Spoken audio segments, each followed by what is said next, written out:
And there you had it, the second and the final vice presidential debate. And for more, Susan Tehrani is joining us live from New York. Susan, thank you so much for joining us. Of course, President Trump and Joe Biden, this is their final face-off, and this comes 12 days before the November 3rd election. The major topic of discussion here was their responses to COVID-19. And President Trump obviously defended his response and also said that his handling of the virus has saved many lives. Can you break that down for us?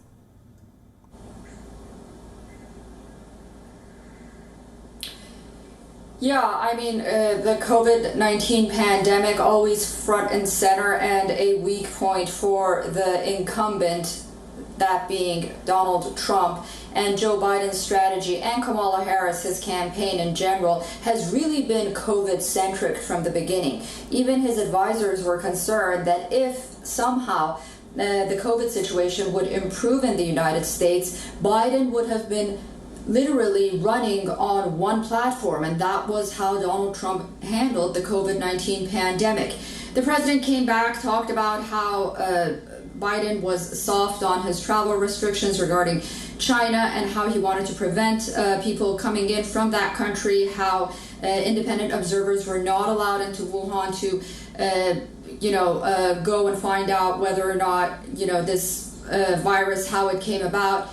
So he did sort of have a defense to Biden's offense, if you may. However, the coronavirus pandemic is a shadow that lays very prominently above the Trump administration and Donald Trump himself. What was interesting, and what has been interesting about Donald Trump, is he's played his own coronavirus diagnosis to the benefit of how he now understands the pandemic. We'll have to see how the American voter reacts to that. But from what we know so far, that has somewhat of a positive impact and has raised confidence, especially in the economy and in the markets, in the stock market, that it was actually maybe a blessing in disguise at the end of the day. Also, Susan, I was actually going to come to that. There were many questions raised about Iran, Russia and China and their dealings with these countries. And of course, Hunter Biden's interests abroad also came into the picture. What do you make of that? Yeah, well, regarding Hunter Biden, I think a lot of people are going to agree that this is a bombshell revelation. I mean, there needs to be investigations of this so-called, as Donald Trump likes to call it, laptop from hell, but whatever is going on behind the scene needs to come out. We don't know to what extent this debate really dug into that. I mean, it was sort of in the passing, although Donald Trump wanted to mention it time and time again.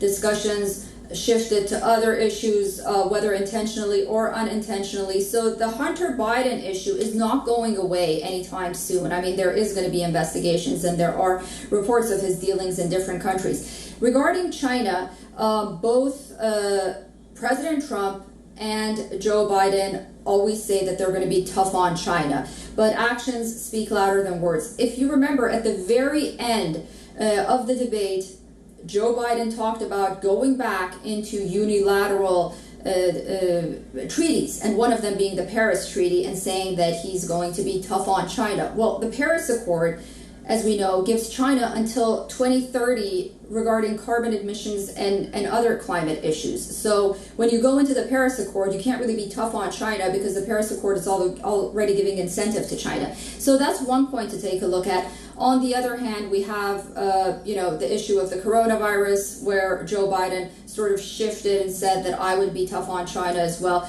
But Donald Trump's position has been very clear. He's been tough on China. He's proved it, whether regarding trade war or the origin of the pandemic. He's had a single message. So now it's, again, up to the voter to decide which way they want to go. Do they want a more multilateral approach, or do they want this approach that Donald Trump has been taking? All right.